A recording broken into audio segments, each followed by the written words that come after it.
கொஞ்சம் படிங்க. உங்களுக்கு 40 முதல் 50 வயதாகிவிட்டதா? அப்படியென்றால் இதை அவசியம் படியுங்கள். உடனே மனது ஏற்காது. ஆனால் உண்மை, நம்மில் யாருமே இன்னும் பல ஆண்டுகள் உயிரோடு இருக்கப் போவதில்லை. போகும்போது எதையும் எடுத்துக்கொண்டு போகப் போவதில்லை. ஆகவே சிக்கனமாக இருக்காதீர்கள். செலவு செய்ய வேண்டியவற்றிற்கு செலவு செய்யுங்கள். மகிழ்ச்சியாக இருக்க வேண்டிய நேரத்தில் மகிழ்ச்சியாக இருங்கள். உங்களால் முடிந்ததான தர்மங்களை யோசிக்காமல் செய்யுங்கள். எதற்கும் கவலைப்படாதீர்கள். நீங்கள் கவலைப்படுவதால் எதையும் நிறுத்த முடியுமா? வருவது வந்தே தீரும். நாம் இறந்த பிறகு நமது உடைமைகளுக்கு என்ன ஆகுமோ என்று கவலைப்படாதீர்கள். அந்த நிலையில் மற்றவர்களுடைய பாராட்டுக்களோ அல்லது விமர்சனங்களோ உங்களுக்கு தெரியப் போவதில்லை. நீங்கள் கஷ்டப்பட்டு சேர்த்தவை அனைத்தும் உங்கள் வாழ்க்கையோடு சேர்த்து முடிவிற்கு வந்துவிடும். உங்களை கேட்காமலேயே அவைகள் முடிக்கப்பட்டுவிடும். உங்களின் குழந்தைகளை பற்றி கவலைப்படாதீர்கள்.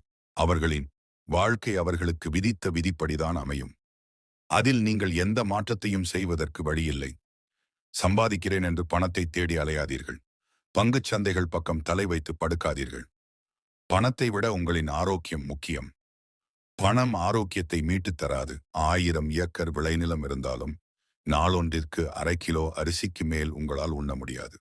அரண்மனையே என்றாலும் கண்ணை மூடி நிம்மதியாக தூங்க 8க்கு 8 இடமே போதும். ஆகவே ஓரளவு இருந்தால் இருப்பது போதும் என்று நிம்மதியாக இருங்கள். ஒவ்வொரு குடும்பத்திலும் ஒவ்வொரு மனிதனுக்கும் பிரச்சனைகள் இருக்கும். பிரச்சனை இல்லாத மனிதனை காட்டுங்கள் பார்க்கலாம். ஆகவே உங்களை யாருடனும் ஒப்பிட்டு பார்க்காதீர்கள். பணம், புகழ், சமூக அந்தஸ்து என்று மனதை போட்டு குழப்பிக் கொள்ளாதீர்கள். நீங்கள் மகிழ்ச்சியாகவும் ஆரோக்கியமாகவும் நீண்ட ஆயுளுடனும் இருந்து மற்றவர்களுக்கு உதாரணமாக திகழுங்கள். யாரும் மாறமாட்டார்கள். யாரையும் மாற்ற முயற்சி செய்யாதீர்கள். அதனால் உங்களின் நேரமும் ஆரோக்கியமும் தான் கெடும். நீங்கள் உங்களுக்கான சூழ்நிலையை உருவாக்கி அதன் மூலம் எப்போதும் மகிழ்ச்சியாக இருங்கள். நீங்கள் ஆரோக்கியமாகவும் மகிழ்ச்சியாகவும் இருக்கும். மன மகிழ்ச்சிதான் ஆரோக்கியத்திற்கு அடிப்படை. உற்சாகத்தோடு இருக்கும்போது நோய் நொடிகள் குணமாகும். அனுதினமும் உற்சாகத்தோடு இருப்பவர்களை நோய் நொடிகள் அண்டாது.